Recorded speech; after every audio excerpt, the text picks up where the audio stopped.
오늘 말씀의 제목은 하늘의 예배 모범입니다. 제가 얼마 전에 우리 아이들 4명을 쪼르륵 세워놓고 혼낼 일이 있었어요. 그래가지고 한 줄로 세워놓고 소리를 질렀습니다. 모두 엎드려 뻗쳐! 그러니까 첫째, 둘째, 셋째가 알아서 엎드립니다. 옆에 있던 4번이 1, 2, 3번 엎드리는 것을 보고 따라서 엎드리는 거예요. 그러더니 고개를 땅에 쳐박고는 가랑이 사이로 아빠를 한번 슬쩍 봅니다. 그리고 막 웁니다. 막 웁니다. 그러다가 다시 가랑이 사이로 저를 봅니다. 그리고 다시 엉엉 웁니다. 그 모습이 어찌나 귀엽고 웃기던지 저는 화를 내는 상황이고 분위기를 잡아야 되는 상황인데 터져 나오는 웃음을 참느라 한참 고생을 했습니다. 거기서 웃어버리면 아빠가 권위 있게 혼내야 되는데 훈육이 되지 않잖아요. 그래가지고 아이들 다 혼낼 때까지 웃음을 꼭 참고 뒤에서 아내랑 낄낄거리면서 웃었습니다. 지금 우리가 함께 읽은 이 본문은 하나님의 진노와 권위가 이 세상에 드러나는 장면이에요. 근데 굉장히 놀랍게도요, 이 장면 속에 예배가 포함되어 있습니다. 하나님의 진노가 대접에 담겨서 이 땅에 쏟아질 때에 동시에 하나님의 가장 큰 사랑을 받는 하나님의 사람들이 노래를 합니다.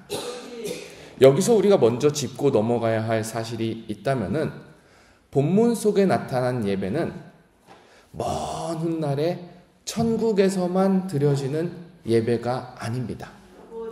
오늘 예배는요, 7 대재앙이 시작되기 전에 드려지는 예배예요. 종말의 재앙 사이에 드려지는 예배입니다. 여러분, 우리가 어느 때를 살고 있습니까? 예수님의 승천부터 재림까지를 종말의 때라고 말합니다. 우리가 살고 있는 때가 바로 종말의 때고 우리는 7 대재앙이 쏟아지기 바로 직전 또는 그 사이에 살고 있습니다. 한마디로 오늘 본문 가운데 소개되는 이 예배는요, 바로 지금 하늘나라에서 드려지는 천상의 예배입니다. 마찬가지로 우리가 이 세상을 살아가는 데 있어 하나님의 진노 아래 있고 하나님의 엄중한 때에 있다 할지라도 우리는 믿음으로 구원받은 백성으로서 그 엄중한 진노 아래에서도 하나님께 기쁨의 찬양과 영광의 찬양을 올려드립니다. 따라서 오늘 본문 속에서 다루는 하늘의 예배는 바로 우리가 드리는 지상 예배의 모범이라 할 수 있습니다. 우리가 이 본문 가운데 말씀을 나누며 예배의 모범 원리, 하늘의 예배가 보여주는 우리의 이상적인 예배의 원리 3가지를 함께 살펴보도록 하겠습니다. 첫 번째 사실입니다. 예배자는 구원의 확신으로 노래합니다.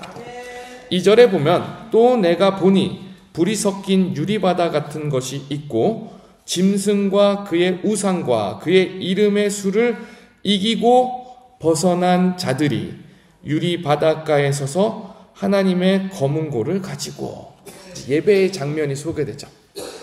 짐승을 이기고 그리고 우상을 이겨낸 사람들이 바닷가에, 유리바닷가에 서서 예배를 드리는 거예요. 왜 하필 바닷가인가 싶습니다. 근데 바로 아래 3절에 보면은 모세의 노래라는 단어가 나와요.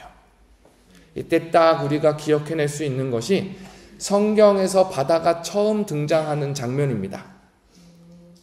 성경의 모든 역사를 통틀어서 바다가 처음 등장하는 것은 홍해 바다입니다. 이스라엘 백성들이 애굽을 탈출해서 구원의 여정을 처음 시작할 때에 가장 먼저 만난 방해꾼, 가장 먼저 만난 장애물의 첫 번째 정체가 바로 바다였어요. 홍해 바다였어요. 모든 이스라엘 백성들이 홍해 바다 앞에서 죽었다, 끝났다, 이제는 우리가 돌아갈 곳도 없다라고 신세 한탄을 했습니다. 그때 하나님께서 홍해 바다를 가르시고 이스라엘 백성을 마치 육지를 지나듯이 바다를 건너가게 하셨습니다. 그렇다면 바다를 건너고 그 바닷가에서, 바다의 건너편에서 뒤를 돌아본 이스라엘 백성이 무엇을 봤을까요? 애굽 군대가 모두 물에 빠져 죽는 장면을 봤어요. 하늘 아버지께서 바다를 다시 잠그시는 그 손길을 봤습니다. 이스라엘 백성이 바닷가에 서서 하는 것은 하나밖에 없는 거예요. 입이 막힌 사람이라도 입이 열려서 하나님을 찬양할 수밖에 없는 겁니다.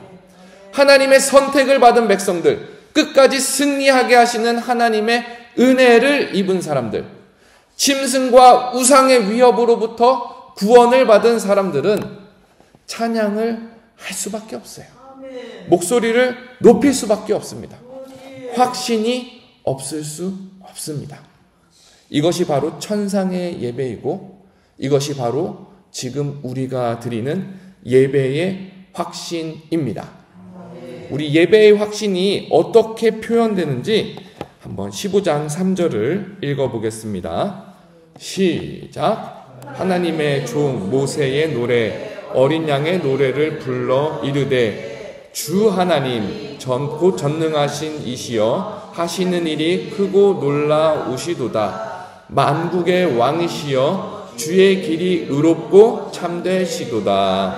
아멘. 우리 4절도 같이 읽어보겠습니다. 시작. 주여 누가 주의 이름을 두려워하지 아니하며 영화롭게 하지 아니하려니까. 오직 주만 거룩하시나이다. 주의 의로우신 일이 나타났음에 만국이 와서 주께 경배하리이다 하더라.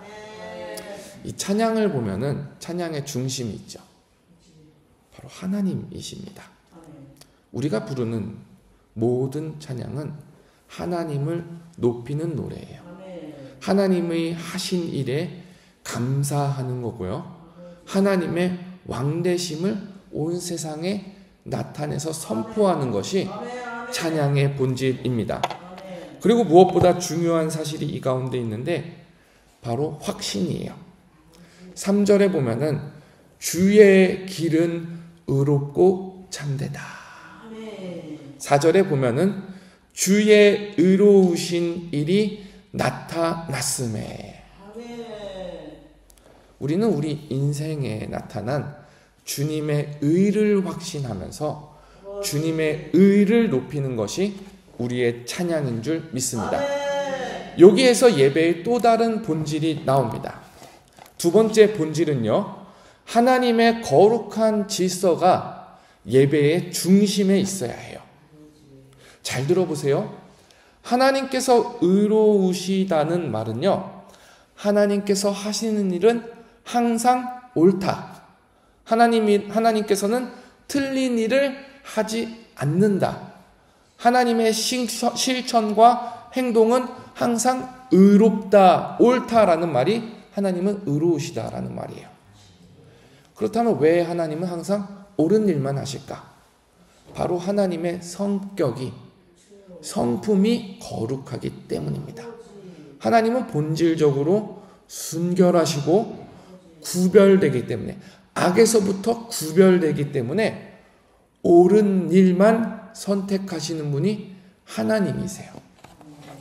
그러면은 이 땅에 하나님을 아는 사람도 살아가고 모르는 사람도 살아가잖아요.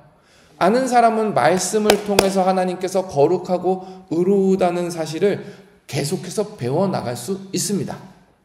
근데 하나님을 모르는 사람은요?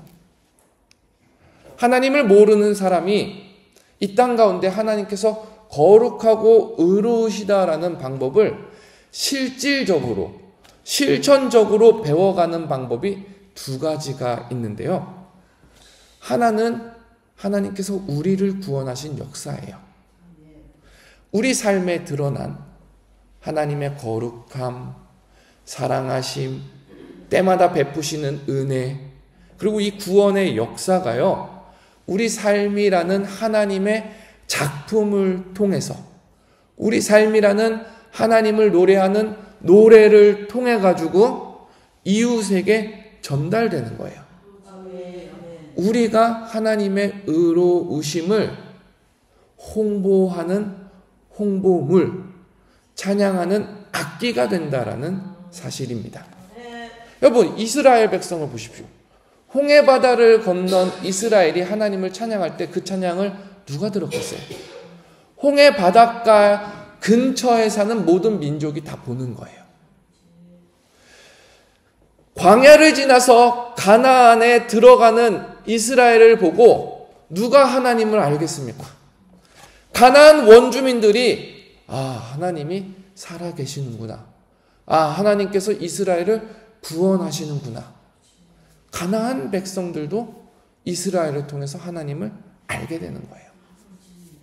하나님의 의로우심이 이 세상에 나타난 방법은 먼저 하나님께서 구원하신 우리의 삶입니다. 아주 실질적인 방법이에요. 두 번째 방법이 있다면 예배예요. 5절에서 예배의 장소가 소개되는데, 또 이 일 후에 내가 보니 하늘의 증거 장막에 성전이 열리니.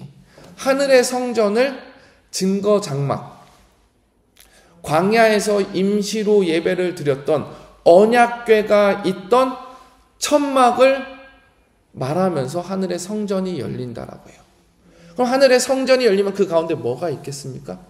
증거궤, 언약궤, 약속이 들어있는 상자가 하늘의 성전 안에 가운데 딱 보이는 거예요. 그리고 6절에 보면은 예배를 시중드는 7 천사가 나오는데 맑고 빛난 세마포를 입고 가슴에 금띠를 띠고 있습니다. 천사들의 모습을 보면 깨끗하고 질서 있고 정결한 그 자체입니다. 세상에 하나님의 의로우심과 거룩하심이 나타나시는 통로가 바로 우리가 드리는 예배입니다. 우리가 드리는 예배 가운데 하나님의 말씀이 선포되고, 우리가 드리는 예배 가운데 하나님의 거룩하심의 질서가 나타난다라는 거예요. 우리는 약속을 증거하는 사람들입니다. 우리의 약속이 아니라 하나님의 약속을 증거해요.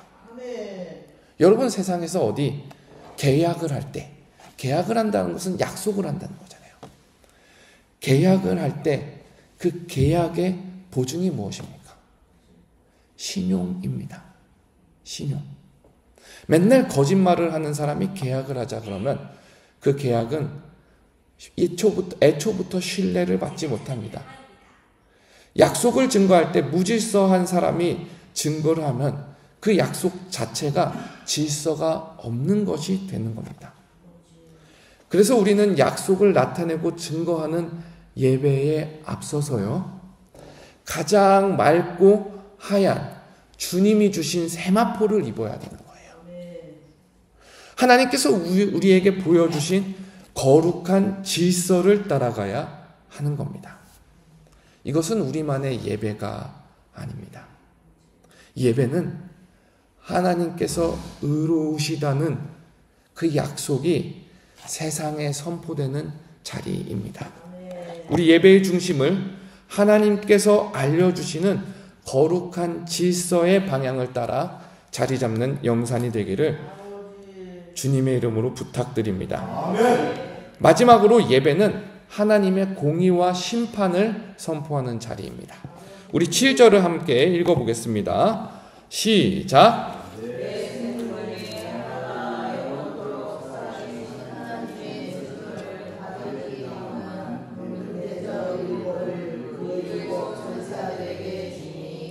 하늘의 예배의 마지막 끝자락에 이르러서 짐승에게 그 7 대접이 있는데 그것을 7 천사들에게 건네주는 장면이 있어요.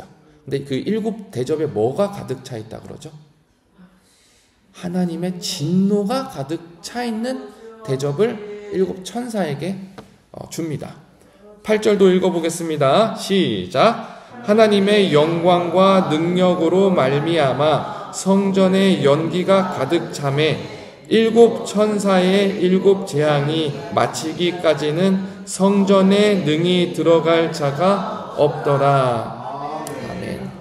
하나님께서 하나님 스스로 계신 성전을 연기로 가득 채우십니다. 이제 그 성전에 아무도 들어갈 수 없어요. 언제까지요? 7 천사가 7 재앙을 마치기까지요. 하나님께서 더 이상 뜻을 돌이키지 않겠다라는 작정입니다. 누구도 성전에 들어와서 하나님께 호소하지 못하도록. 하나님 7 재앙 물러주세요. 하나님 이 7 재앙 끝나고 나서 최후 심판 그만하세요. 이런 말을 하지 못하게 하려고 하나님은 정해진 끝을 이루기 위해 누구도 돌이킬 수 없는 시간이 다가오기 때문에 하나님께서는 스스로 연기로 성전을 가로막으시는 거예요. 그러면 우리가 이 마지막 때에 할 수 있는 일이 무엇입니까? 하나님께서 괜찮아지실 거예요? 하나님께서 마음을 돌리실 거예요? 하나님께서 아무 일 없었다는 듯이 무조건 다 용서해 줄 거예요? 그것이 우리의 사명이겠습니까?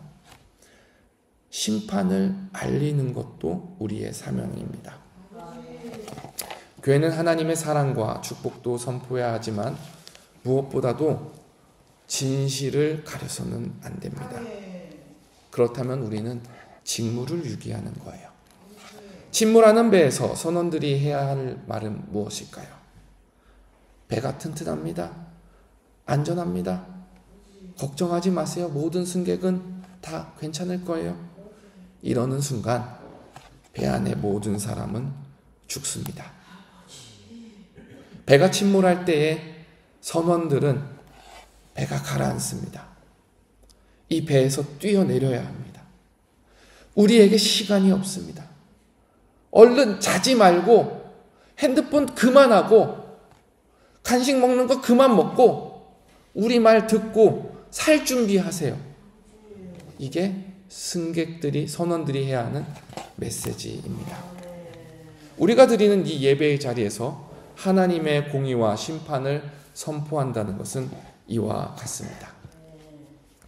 하늘의 예배는 3가지 모범이 있습니다. 첫 번째, 구원의 확신이 예배자를 하나님께로 이끕니다. 구원의 확신이 없이는 하나님께 진정한 예배를 드릴 수 없습니다. 두 번째, 예배는 하나님의 의로우심을 나타내는 자리입니다. 그러기에 예배는 하나님의 거룩한 질서가 중심을 잡아야 합니다. 하나님의 의는 약속으로 나타나기에 하나님의 약속을 선포하는 예배의 자리는 그 어느 자리보다 구별되어야 합니다. 마지막으로 예배는 심판이 선포되는 자리입니다. 이 세상은 곧 무너질 바벨론 성입니다. 우리는 침몰하는 이 성에서 마지막 나팔수가 되어 아직도 이 마지막 때를 깨닫지 못하는 사람들에게 얼른 이 바벨론을 떠날 수 있도록 경고해야 할 직무가 있습니다. 우리 이 예배의 모범에 따라 영산의 예배를, 이 땅의 예배를 아름답게 가꿔 나가는 성도가 되기를 바랍니다.